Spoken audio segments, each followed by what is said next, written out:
Bonjour, bonjour, peuple béni, bonjour les enfants de Dieu. C'est Maman Jeanne encore une fois ce matin. Le Père nous a ressuscités ce matin encore parce qu'on dormait, on ne savait même pas ce qui s'est passé autour de nous. Et il a renouvelé son souffle, il a soufflé dans tes narines encore ce matin. C'est un miracle de se réveiller chaque matin. Combien de gens on a entendu qu'on les a trouvés mortes dans leurs appartements, dans leurs chambres. Et ces personnes sont parties au lit avec le projet, le désir de se réveiller le matin. Mais ça ne dépendait même pas d'elles parce qu'elles n'avaient aucun pouvoir sur leur vie. Toi, tu es réveillé ce matin, c'est Dieu qui a fait cela, c'est un miracle. Donc c'est une occasion de lui dire merci. Car la vie et la mort se trouve entre les mains de l'Éternel des armées. Donc, il t'a laissé sur la terre parce qu'il n'a pas encore fini avec toi. Il y a des choses que tu dois faire, il y a une mission que tu dois accomplir, que tu n'as pas encore accomplie. C'est pourquoi ce matin tu vis. C'est pourquoi tu es encore de ce côté de la vie, ce côté de l'éternité. Donc, je t'encourage, ne gaspille pas le temps que Dieu t'a donné, car chacun de nous aura à rendre compte de chaque minute sur cette terre. La vie ne t'appartient pas, elle appartient à Dieu. Il nous l'a prêté seulement. Donc c'est Maman Jeanne, nous sommes là, c'est avec l'équipe de Maman Adoratrice de Jaël. Nous terminons le 2e chapitre des Actes des Apôtres aujourd'hui. Je vais lire à partir du verset 42 jusqu'à la fin de ce chapitre 2. Mais je vais monter un peu plus tôt, 41, pour donner un sens à ce que nous allons lire. 41 dit qu'un grand nombre d'entre eux acceptèrent les paroles de Pierre et furent baptisés. Ces jours-là, environ 3000 personnes s'ajoutèrent au groupe de croyants. Ils s'appliquaient fidèlement à écouter l'enseignement que donnaient les apôtres, à vivre dans la communion fraternelle, à prendre part au repas commun et à participer aux prières. Chacun ressentait de la crainte, car les apôtres accomplissaient beaucoup de prodiges et de miracles. Tous les croyants étaient unis et partageaient entre eux tout ce qu'ils possédaient. Ils vendaient leurs propriétés et leurs biens et répartissaient l'argent ainsi obtenu entre tous, en tenant compte des besoins de chacun. Chaque jour, régulièrement, ils se réunissaient dans le temple. Ils prenaient leur repas ensemble dans leur maison et mangeaient leur nourriture avec joie et simplicité de cœur. Ils louaient Dieu. Ils étaient estimés par tout le monde et le Seigneur ajoutait chaque jour à leur groupe ceux qui étaient sauvés. Voilà l'Église. C'est ça l'Église primitive. C'est ça le modèle de l'Église que Jésus a laissé, l'Église qui a été fondée les jours de Pentecôte.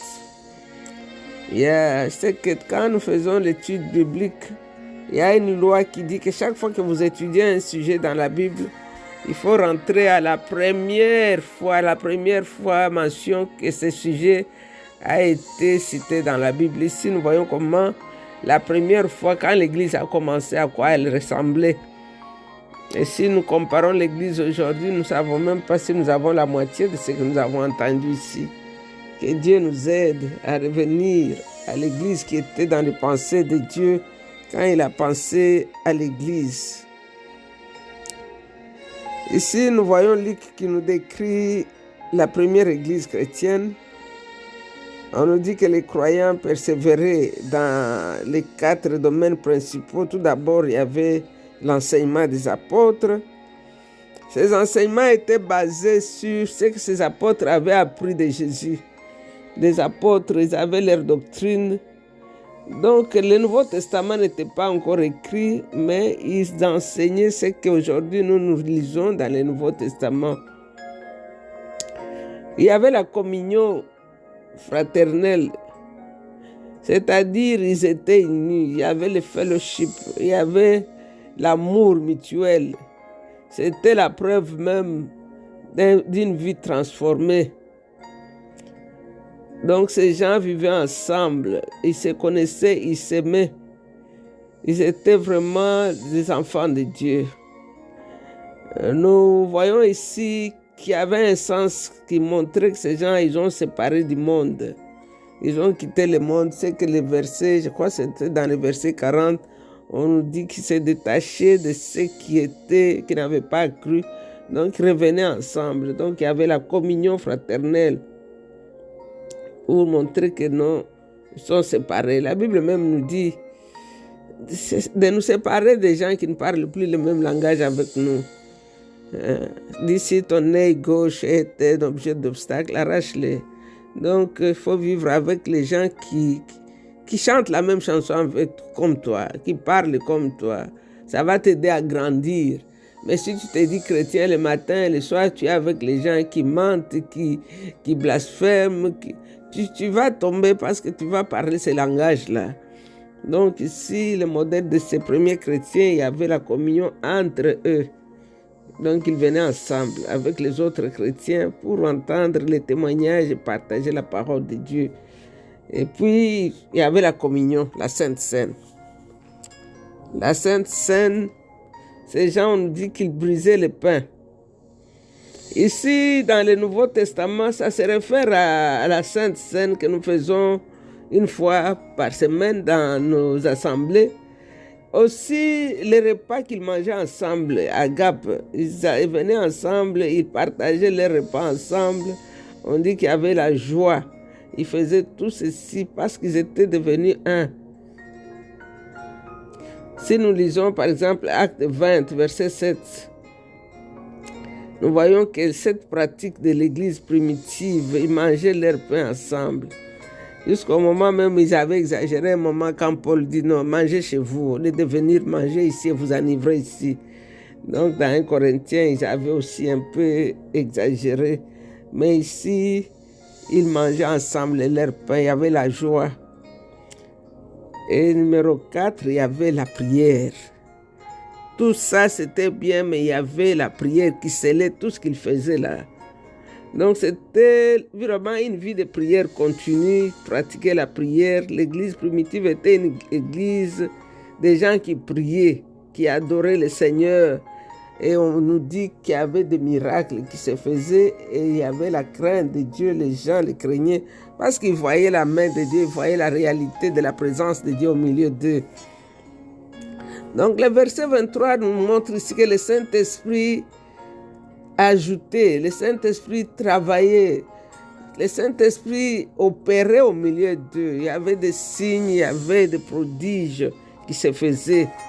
Donc, il y avait les gens du monde les respectaient, il y avait la révérence. Aujourd'hui, quand nous voyons certaines églises, les gens du monde ne nous respectent plus parce qu'il n'y a plus de crainte de Dieu au milieu de nous. Le monde est entré dans l'église et l'église est dans le monde. On ne sait même pas faire la séparation entre les deux. Et quand nous voyons à quoi ressemblait l'église qui était dans les pensées de Dieu, l'église que le Saint-Esprit lui-même a bâti le premier jour, il est venu sur les apôtres. C'était une église pieuse, une église propre, une église sainte, une église remplie de signes et de miracles à cause de la révérence et du respect de Dieu qui était dans cette église-là. On nous dit qu'il y avait beaucoup de signes et beaucoup de miracles. Aujourd'hui, nos églises sont remplies de toutes sortes de choses, de miracles mensongers, de prophéties mensongères. C'est le théâtre. Revenons à cette église ici, de Actes chapitre 2. Et le verset 44 au verset 45, on nous montre que ces premiers croyants remettaient tous leurs biens aux apôtres pour une utilisation commune. Ces gens venaient ensemble, voyaient les besoins dans l'assemblée. Ils survenaient aux besoins des autres. Ils mettaient leurs biens ensemble. Et cela ne veut pas dire que ces gens avaient vendu toutes leurs maisons, ils étaient devenus, ils habitaient à l'église, non. Parce qu'on nous dit qu'ils partageaient les repas dans les maisons. Donc il y avait des fellowships dans les maisons, donc ils avaient leurs maisons. Ils n'avaient pas vendu toutes leurs maisons pour aller habiter chez les apôtres. mais il faisait de sorte que personne ne manque quelque chose. Et celui qui a plus faire que celui qui n'a pas puisse aussi avoir quelque chose. Leur joie, c'était de voir que le peuple de Dieu était béni. On dit qu'ils mettaient tout en commun. L'amour de Dieu était là. Leur cœur était uni. Ils ne regardaient pas aux autres avec mépris. Et ils n'accordaient pas trop d'importance aux possessions, aux choses matérielles. Mais tout ce qu'ils avaient appartenait à Dieu. Et tout ce qu'ils avaient donné gloire à Dieu dans la façon où ils géraient tous ces biens matériels. On peut dire que dans nos jours, si les chrétiens ne vendent pas leurs biens, ils n'ont pas tout en commun, et il n'est peut-être pas nécessaire que nous fassions exactement comme cette église primitive. Il n'existe pas de commandement, mais nous pouvons quand même être sensibles à ceux qui n'ont pas. Parce qu'avoir des biens n'est pas un péché, mais les aimer en est un. Si nous lisons 1 Jean 2,15, Dieu nous bénit. Il dit, je te rendrai riche afin que possédant toujours, tu puisses en avoir pour les bonnes œuvres. Donc les biens que Dieu nous donne, c'est pour les bonnes œuvres. Nous devenons la main de Dieu, nous devenons les pieds de Dieu. Donc nous devons considérer tous nos biens, y compris notre propre corps, comme appartenant à Dieu. C'est ce que Romains 12,1 ou bien Corinthiens 6, 19, 20 nous dit. Donc aimer notre prochain comme nous-mêmes. Dieu sera glorifié par la façon que nous aimons notre prochain. Et les deux derniers versets, les 46 et les 47, je vais les lire. Il dit ceci, verset 46, dit « Chaque jour, régulièrement, ils se réunissaient dans le temple. Ils prenaient les repas ensemble dans leur maison et mangeaient leur nourriture avec joie et simplicité de cœur. Ils louaient Dieu, ils étaient estimés par tout le monde et le Seigneur ajoutait chaque jour à leur groupe ceux qui étaient sauvés. » Donc voilà, c'était ça leur emploi du temps. Ils faisaient tous ensemble, ils rompaient le pain dans les maisons les uns des autres. Donc ils célébraient la Sainte Seine ensemble, tantôt chez toi, tantôt chez moi. Et on dit qu'ils prenaient toutes ces choses-là avec simplicité du cœur. Il y avait de l'amour, il y avait de la joie. C'était une église pieuse, joyeuse, chaleureuse. Ça, c'était l'église primitive. C'est vrai, aujourd'hui, on ne peut pas dire qu'on va aller à l'église tous les jours pour partager le pain. Mais comment on peut faire aussi bien? Parce qu'on peut aussi faire bien. Aujourd'hui, nous avons l'église avec nos lignes de téléphone, lignes de prière. Donc, tu peux appeler quelqu'un, lui dire quelque chose de bien. Tu peux tendre la main à celui qui est dans le besoin. Tu peux consoler quelqu'un qui est affligé. Tu n'es pas obligé d'aller à l'église et aller manger là-bas tous les jours. Mais tu peux aussi faire quelque chose que le Saint-Esprit met sur ton cœur.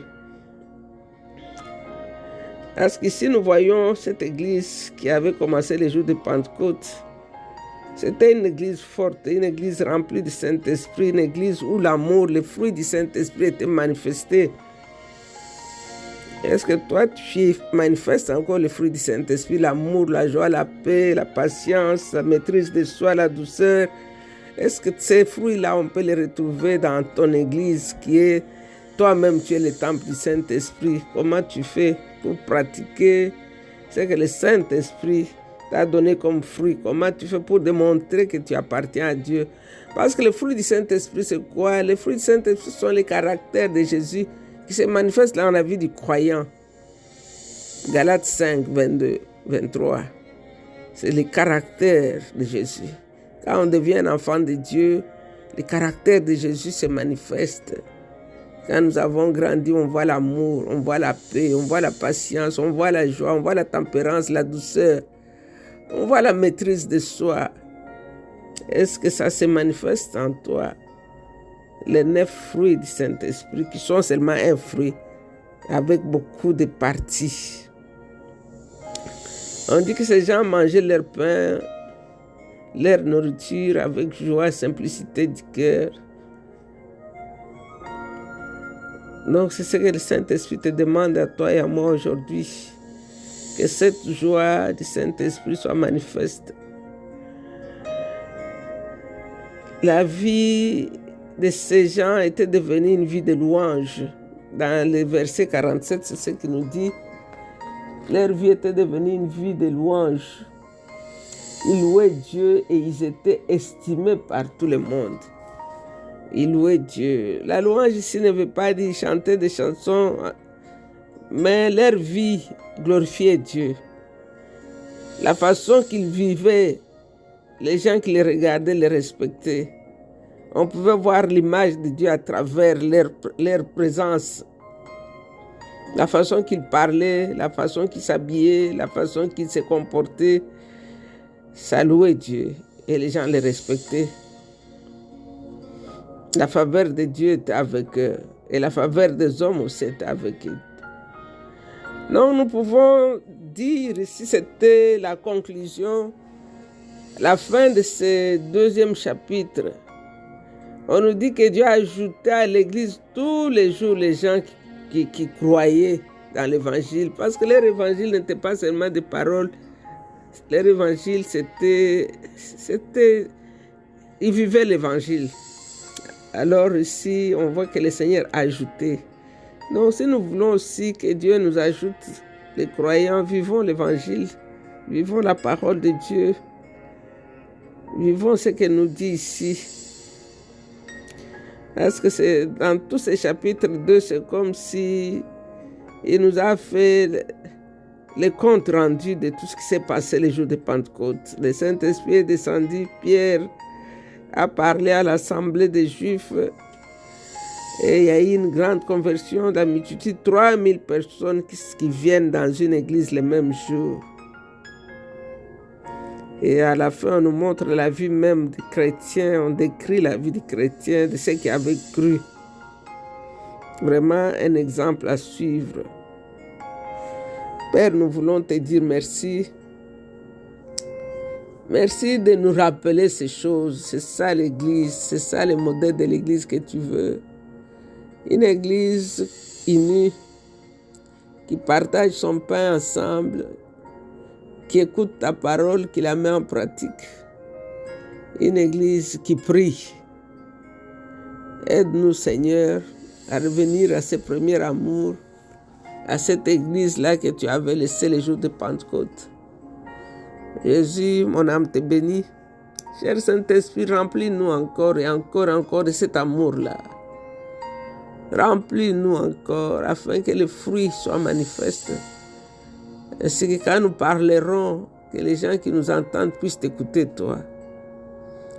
Merci, c'est dans le nom de Jésus que nous avons ainsi prié. Avec beaucoup d'actions de grâce, nous disons Amen, Amen. Vous êtes bénis, restez bénis. C'est encore une fois, Maman Jeanne.